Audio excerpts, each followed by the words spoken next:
के देखो सुंदर चुन चुन करके वन से, चित्रकूट तो वन है, उस वन से अपने भाव से, अपने मन से, अपने हृदय से कितना देखो प्रेम करते हैं ठाकुर जी माता सीता को। यदि प्रेम करना है तो भगवान राम से सीखें। अपने हाथों से चुन चुन करके प्रभु सुंदर आभूषण बनाते हैं फूलों के, क्योंकि पता है ना स्वर्ण के आभूषण तो माता धारण नहीं कर सकती है, इस समय वनवास काल है। तो सुंदर अपने हाथों से चुन चुन करके आभूषण बनाए हैं और सीता ही पहिराए प्रभु सादर, बड़े सम्मान के साथ भगवान ने अपनी प्रियज का, श्री सीता मैया का श्रृंगार किया है। यह लीला देख करके ऊपर स्वर्ग में जो बैठे देवता है ना, उनका एक पुत्र है देवराज इंद्र, इंद्र का पुत्र है जयंत। क्या नाम है? जयंत। इस जयंत को मोह हो गया कि ये कैसे ठाकुर जी हैं जो ऐसे वनवास काल में ये लीला करते हैं। देखो कई बार ऐसा होता है, यदि पति पत्नी में अधिक प्रेम है ना तो दुनिया जलने में लगती है, ईर्ष्या करने लगती है। तो ऐसे ही इस जयंत को भी ईर्ष्या हो गई, मोह हो गया कि ये कैसे ब्रह्म है, ये कैसे भगवान है। चलता हूं आज इनकी परीक्षा लेता हूं, देखो तो सही कि सच में ब्रह्म है या सामान्य राजकुमार है। आया है धरती पर, कहां? चित्रकूट में। और चित्रकूट में प्रवेश तो इसने किया है, लेकिन देखो जैसी सोच वैसी ही करनी। आया है और आकर के जैसी इसकी सोच है वैसा ही इसने किया। क्या किया? कौवे का रूप बना करके आया है। किसका रूप? कौवे का रूप बनाकर। कई बार लोग भी कौवे की तरह काएं काएं करते रहते हैं, पर लेकिन उनकी काएं काएं पर ध्यान न देना और भगवत कार्य में आगे बढ़ना, प्रभु की भक्ति में आगे बढ़ना। जब हम अच्छे काम करते हैं ना, उसमें पीछे से लोग टांग तो खींचते ही हैं, हम तो डूबेंगे ही, तुम्हें भी डुबोएंगे, आगे बढ़ने नहीं देंगे। तो आया है कौवे का रूप लेकर के, और देखो भगवान ने सुंदर श्रृंगार करके और ठाकुर जी अपनी प्रिया जो की गोदी में लेटे हैं, विश्राम कर रहे हैं। प्रभु माता की गोदी में शयन कर रहे हैं। लेटे लेटे प्रभु को नींद आ गई।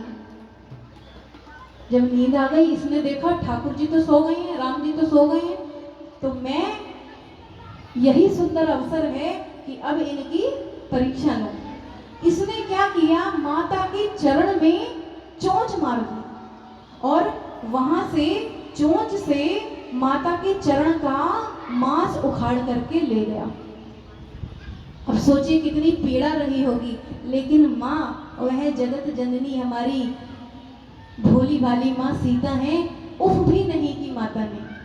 सोच रही है कि ये मेरा कोई बात नहीं है, तो मेरा पुत्र ही, अरे सभी मेरे बच्चे हैं, यह भी मेरा बच्चा है, कोई बात नहीं। माता ने सहन कर लिया, लेकिन माता ही तो सहन कर लेंगी। माता के चरणों से जो रक्त बह रहा है वह तो ठाकुर जी के, मानो उस रक्त ने आज ठाकुर जी को बता दिया कि आपका ये उद्दंड बेटा है, इसको जरा इसकी अकल ठिकाने लगाओ। प्रेम से कहिए जय श्री राम।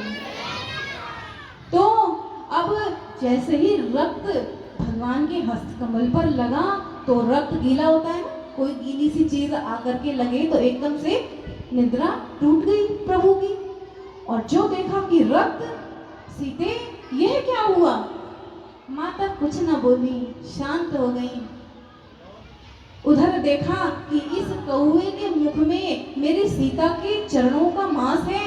तुरंत प्रभु ने, अब देखो क्योंकि भगवान तो शयन कर रहे थे ना, उनके पास इस समय धनुष नहीं था, लेकिन प्रभु ने क्या किया? धनुष नहीं है तो क्या हुआ? भक्ति विलास सृष्टि लय हुई, सपने संकट परे की सोई।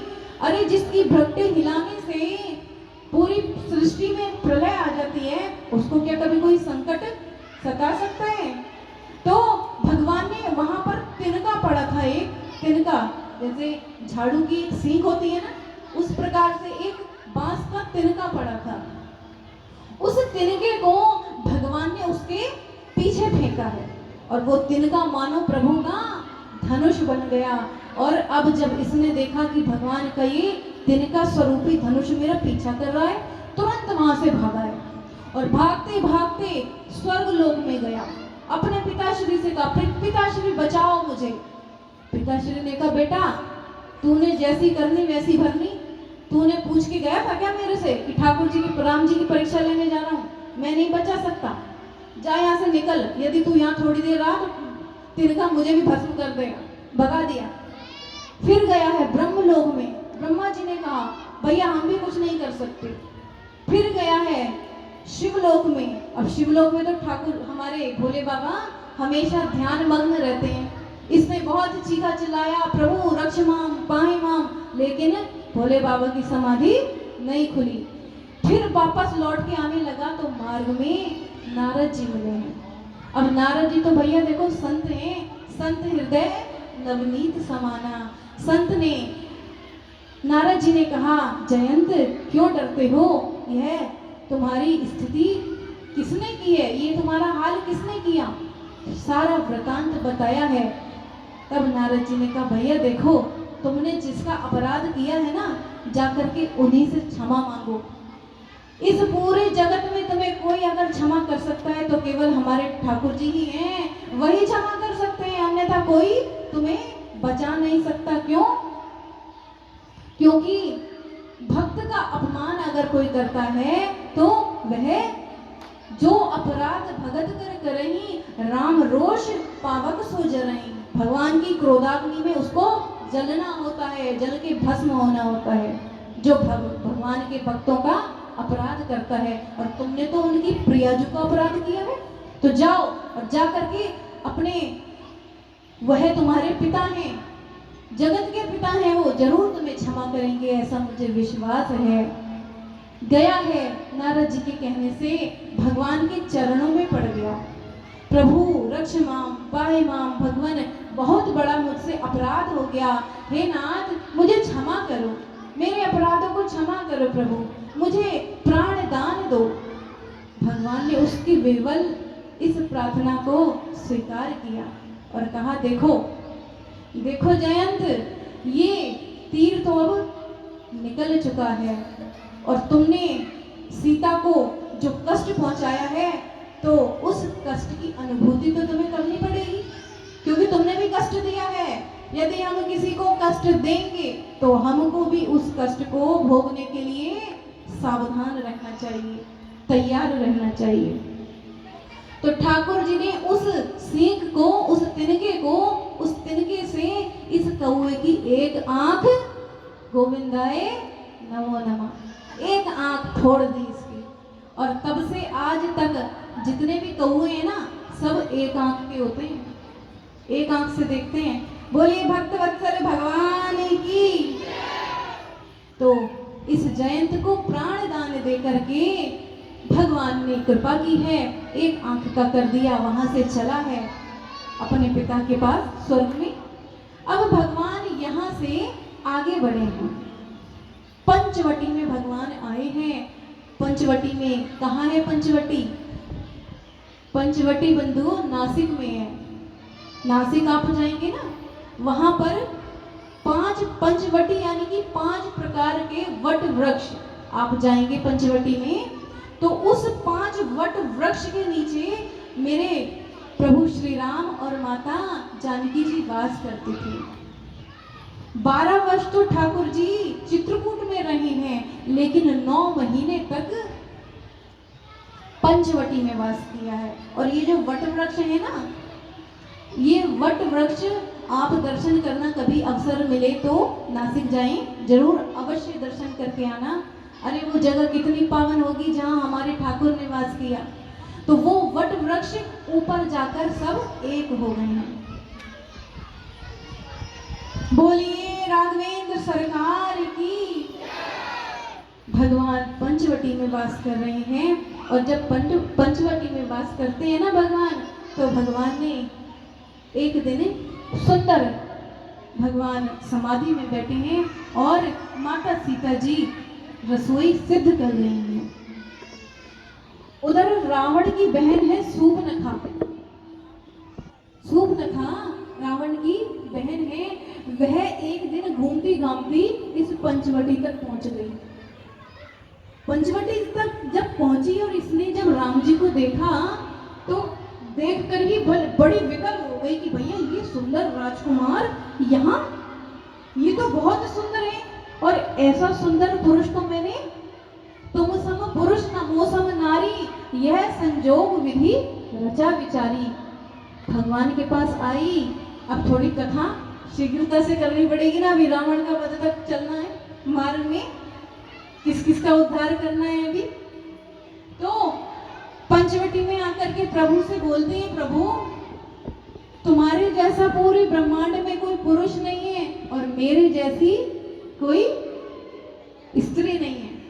भगवान मन ही मन मुस्कुराते हैं और बोलते हैं, विचार करते हैं कि यह तो तुम सत्य ही कह रही हो कि तुम्हारे जैसी कोई स्त्री नहीं होगी। जिसके अभी थोड़ी देर में लखन नाक कान काट देंगे। प्रेम से कहिए जय श्री राम। तो कहती है, तो प्रभु ऐसा है, आप मुझसे विवाह कर लो। राम जी कहते हैं, नहीं नहीं देवी, ऐसा नहीं हो सकता। क्यों नहीं हो सकता? क्या मैं आपको अच्छी नहीं लगती? अच्छा देखो, ये है तो राक्षसी, लेकिन रुचिर रूप धरी प्रभु बन जाई। अपने सुंदर रूप बना करके, राक्षसी के वेश में नहीं गई है, सुंदर रूप बना करके और भगवान के पास गई है। तो कहती है, क्या आपको मैं पसंद नहीं आई? मैंने ब्यूटी पार्लर से इतना सुंदर श्रृंगार करा है, मेरे सारे पैसे खराब कर दिए आपने। प्रेम से कहिए जय श्री राम। तो बोली, आपको मेरा रूप पसंद नहीं आया? मैं पसंद नहीं आई? ठाकुर जी ने कहा, देवी बात पसंद और नापसंद की तो है ही नहीं। क्यों? फिर क्या है? अरे मैं पहले से ही शादीशुदा हूँ और एक पत्नी व्रत लिए हूँ, मैं एक से दूसरा विवाह नहीं कर सकता, क्योंकि इस त्रेता युग में, इस काल में मेरी मर्यादा है, मैं मर्यादा पुरुषोत्तम बन के आया हूँ। भगवान ने समझाया, लेकिन ये नहीं मानी। तो भगवान ने कहा, इहै कुमार मोर लघु भ्राता। ये देखो, ये जो लखन है ना, ये भी तुम्हारी तरह कुंवारा है। अब देखो भगवान ने ऐसा क्यों कहा? लखन जी तो कुंवारे नहीं है। तो भगवान कहते हैं, जिसको जिस भाषा में समझ में आए ना, उसको उसी भाषा में समझाना चाहिए। क्योंकि इसने झूठ बोला, ये कुंवारी नहीं है, ये विधवा है, और कहती है कि मैं कुंवारी हूँ। तो लखन जी कहते हैं कि जिस प्रकार से तेरा पति तेरे पास नहीं है, उसी प्रकार से लखन की पत्नी भी लखन के पास नहीं है, तो तेरे हिसाब से ये भी कुंवारा हुआ। तो ठाकुर जी कहते हैं, ये मेरा भाई लखन है, तुझे यदि इससे विवाह करना है तो तू कर सकती है, यदि वो माने तो। अब ये लखन जी के पास आई और लखन जी से कहा कि लखन जी, मैं तुमसे विवाह करना चाहती हूँ। देखो, ना हाय ना हेलो ना राम राम ना श्याम राम, आते ही प्रपोज कर दिया। प्रेम से कहिए जय श्री राम। लखन जी बोले, देवी मेरे से विवाह करके तुम्हें क्या मिलेगा? मैं तो उनका दास हूँ, उनकी चरणों की सेवा करता हूँ, मेरे पास रुपया पैसा कुछ नहीं है। जाओ तुम उन्हीं के पास जाओ, तुम्हारा वही उद्धार करेंगे। जो कहा, फिर आइए राम जी के पास। बोली, प्रभु ये तो मानते ही नहीं है, तो आप ही कर लो ना। राम जी ने कहा, देखो, राम जी ने इस बार इसकी तरफ नहीं कहा, राम जी ने इस बार माता सीता की तरफ देखा और कहा, मैं तुमसे विवाह नहीं कर सकता। और देख सीता जी को रहे हैं, तो बड़ी गुस्सा, इसको बड़ा गुस्सा आया कि मेरी तरफ देख के बात भी नहीं करते हैं। तो तुरंत अपना विकराल रूप ले लिया और सोचा कि ये जो मेरे से विवाह नहीं कर रहे हैं ना, तो ये इस स्त्री की वजह से विवाह नहीं कर रहे हैं, मैं इसको मार दूंगी, फिर ये मुझसे विवाह कर लेंगे। और माता जानकी की तरफ टूट पड़ी है मारने के लिए। तुरंत लखन जी ने अपना बाण निकाला और निकाल करके इसके नाक कान काट दिए। बोलिए लखन लाल की। आगे की कथा आपको विस्तार से अगली बार सुनाएंगे। अब जल्दी जल्दी राज्याभिषेक तक आना है ना, तो ठाकुर जी ने आगे आगे हनुमान जी से मैत्री हुई है, हमारे राम जी की शबरी जी से मिले हैं भगवान, और शबरी जी से मिलकर के पता पूछा है माता जानकी का। रावण जानकी जी का हरण करके लेकर के गया है, और अब ठाकुर जी ने वानरों की सेना तैयार की है, वानरों की सेना तैयार करके और लंका पर धावा पहुंचा दिया। युद्ध के लिए सिंहनाद कर दिया, शंखनाद कर दिया, और अब भगवान का राम और राम जी का युद्ध हो रहा है। अनेक अनेक उस युद्ध में भगवान ने राक्षसों का वध किया है। और अब देखो, जो भी राक्षस राम जी के हाथों से मरता है ना, तो वो सीधे मोक्ष को प्राप्त हो जाता है। क्यों? क्योंकि जो रावण की सेना में राक्षस है ना, वो कहते हैं राम को मारो, राम को मारो। तो जिसके मुख पे राम है उसका तो अपने आप ही उद्धार हो जाएगा। और भगवान के जो कपि हैं, वानर सेना है, वो कहते हैं रावण को मारो, रावण को मारो। यह रावण को मारो कहते हैं और देखते रावण को हैं, और उधर से जो राक्षस है वो देखते भी राम जी को हैं, और मुख से वचन भी, शब्द भी हमारे राघवेंद्र का निकल रहा है। सबको मोक्ष प्राप्त हुआ है, और जो भगवान के कपि हैं उनको मोक्ष प्राप्त नहीं हुआ, वह घायल हो करके बेहोश हो गए हैं। कुछ उनमें से मृत्यु को भी प्राप्त हुए हैं। अंत में भगवान ने विभीषण की सहायता से रावण का वध कर दिया। बोलिए राघवेंद्र